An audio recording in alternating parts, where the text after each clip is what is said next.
Bonjour à tous et à toutes et bienvenue sur une nouvelle vidéo sur les différentes smoke et flash sur les différentes maps de CSGO et on passe aujourd'hui sur The Inferno et on commence tout de suite par le côté terroriste et comment prendre le B. Le point B qui est très difficile à prendre en terroriste parce qu'il y a énormément d'endroits à surveiller en même temps. C'est très difficile, il peut y avoir un joueur qui peut être du côté des bobines, un joueur qui peut être du côté de cette box-ci, un joueur qui peut être de ce côté de cette box-là, encore des joueurs qui peuvent être du côté du spawn terror. Vraiment difficile à prendre, on peut se cacher partout. Et c'est vraiment très dur pour les terroristes. Alors ce qu'on va faire, c'est qu'on va smoke quelques endroits stratégiques où les CT aiment bien se planquer pour pouvoir prendre ça plus facilement. On va se mettre ici dans le coin du tas de bois. Hop, on va aussi se servir de la main du terroriste. Regardez ici, on peut voir sur ma main gauche le pouce qui se met entre les deux antennes de la prise parabolique. Hop, on va envoyer une première smoke bien au-dessus par là. Ensuite, on va toujours se servir de ces deux doigts alignés, se décaler un peu sur la gauche. Ensuite, se servir au niveau de la cheminée qu'on voit ici pour jeter à cet endroit-là.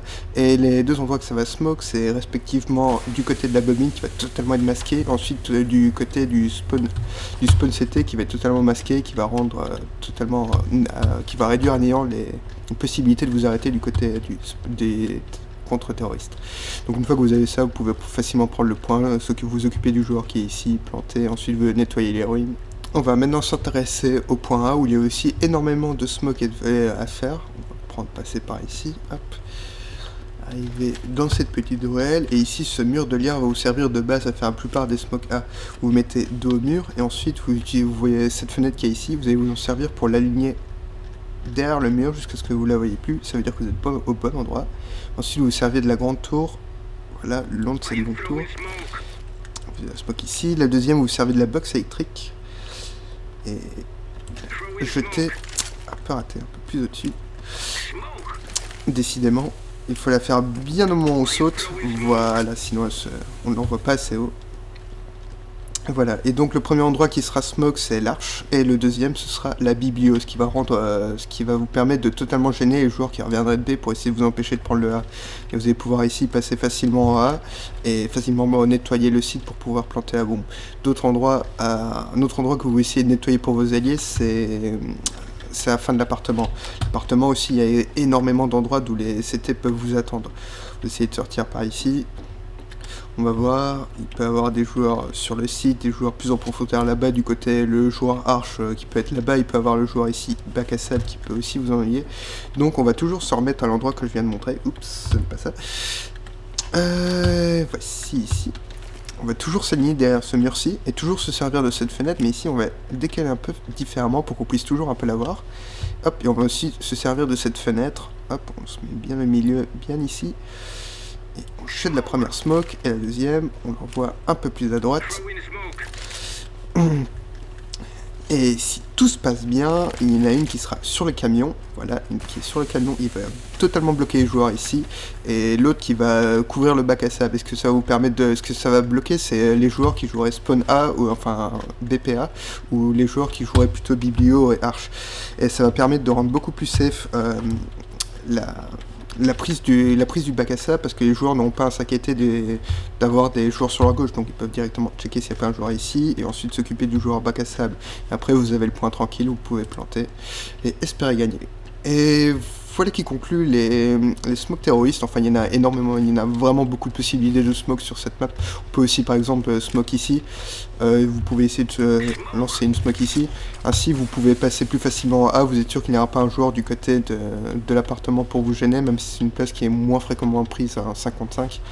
Mais voilà, il y a vraiment beaucoup de possibilités de smoke, donc soyez créatifs, mais voici, je viens de vous montrer des spots très intéressants. On enchaîne tout de suite avec les smokes du côté contre-terroriste, avec, pour commencer, une smoke très difficile à réaliser, mais très utile. Vous mettez ici dès le spawn du côté de la PC, vous mettez plus ou moins au niveau de cette cheminée ici, entre les deux, vous avancez, vous jetez. Et ensuite, si tout se passe bien, voilà, elle va rebondir contre ce mur ici et va se mettre au bout de la banane.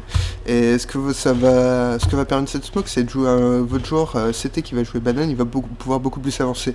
D'habitude, il est difficile d'avancer plus loin qu'ici, parce que si un joueur se met mid avec, que ce soit avec une AK ou une AVAP, il peut très facilement vous toucher le temps que vous arrivez taxi. Mais avec cette smoke, il va totalement bloquer votre vision. Vous pouvez communiquer avec votre joueur CT banane qui va pouvoir avancer jusqu'au taxi sans avoir s'inquiéter des terreaux. Et ensuite ça va lui donner une très bonne position pour défendre. C'est vraiment une smoke très utile, elle est pas facile à faire. J'ai dû la recommencer 10 fois avant de la réussir, mais elle est vraiment très utile. Une autre qu'on peut faire du côté du spawn CT, ce qui va vous servir à reprendre le point B, en fait s'il est pris par les terreaux, vous le mettez ici dans le coin, ici. Ensuite du côté de la cheminée, on n'avance pas, on la fait bien étant immobile, on la voit bien en profondeur, et elle va masquer toute cette zone-ci. Et ce que ça va masquer en fait, c'est absolument toute cette zone ici, ce qui va vous permettre de passer rune sans avoir à vous inquiéter de vous faire allumer par les terroristes qui seraient sur le point. C'est utile pour passer en même temps du côté, pour prendre à revers les terreaux qui auraient posé. C'est une smoke utile. Ensuite, il y a évidemment les smokes qui tombent sous le sens, hein. Il y a toujours les smokes très logiques, là où les taureaux vont passer, en général, vous essayez de smoke. Si vous mettez ici, hop, vous jetez une smoke, et ça va les ralentir, ils seront bloqués, ils vont un peu hésiter avant d'avancer, ça peut vous faire gagner du temps. Ensuite, il y a également quelques smokes à prendre en A. C'est principalement cette smoke-là, qui se met ici. Vous la faites pas très loin du mur parce que vous essayez de masquer un maximum de zones. J'aurais pu la faire un peu plus loin, ouais. On peut la faire en avançant un peu. Hop, on se met plutôt ici. Voilà. Et ça va totalement me smoker le mid, et si les joueurs, si les terroristes essayent de passer à travers un smoke, ça vous allez avoir très facile à les avoir. Évidemment, si les terroristes peuvent vous smoker à leur tour, envoyer des flashs et tout ça. Ici, ça peut vraiment être une guerre des smokes et des flashs. C'est pour ça que les joueurs, il est pas rare pour le CT de se replier ici, et ensuite de défendre l'arche à tout prix, parce que l'arche, il faut surtout pas la perdre, surtout pas la perdre du côté CT, parce que ça donne plein de possibilités aux terroristes. Ils peuvent ensuite aller B ou push A, c'est vraiment une zone très, très importante à garder. On va maintenant parler des flashs, et pour commencer, une flash très très utile en CT, c'est la flash qui se fait le long de ce toit-ci. Hop, on se met ici. Et on flash le long du toit. Et ce que ça va vous permettre de faire, c'est que pendant que votre flash explose, vous allez pouvoir passer du même côté et vous mettre ici. Et comme votre flash va vous exploser dans le dos, vous ne serez absolument pas aveuglé. Par contre, les joueurs les terroristes qui vont essayer d'avancer, eux seront totalement touchés par la flash. Soit ils se retournent et ils évitent la flash, mais vous pouvez leur tirer dessus sans problème. Soit ils vous regardent et ils se prennent la flash et ils sont totalement aveuglés. C'est une flèche vraiment très puissante qui va vous permettre de défendre beaucoup plus facilement l'arche. Et comme je vous l'ai déjà dit, c'est très important de la garder cette arche. Donc c'est vraiment une flèche très très utile à faire du côté CT. Et pour finir, voici aussi quelques flèches utiles qui sont pas spécialement en elles-mêmes super élaborées ou super difficiles à faire, mais qui sont utiles.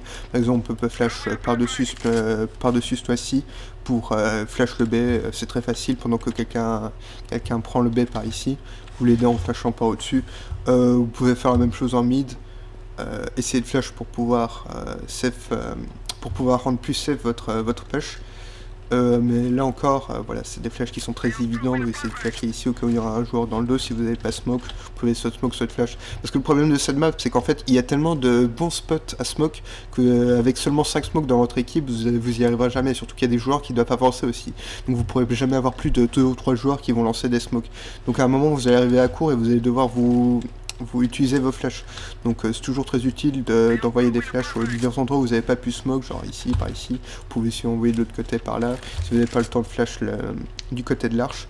La même chose qu'ici, même chose que la flash qui est du côté du toit, vous pouvez le faire du côté terreau. Vous flashez le coin et vous avancez ici. Et ça va vous permettre aussi d'affronter à armes égales le CT qui est du côté arche.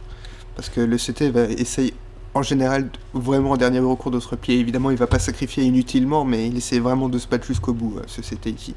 Parce qu'il faut vraiment pas la laisser, cette arche. Et ben voilà qui conclut ce deuxième épisode sur les smokes et les flashs de CSGO. Et on se retrouve très bientôt pour une nouvelle map. Et bonjour à tous.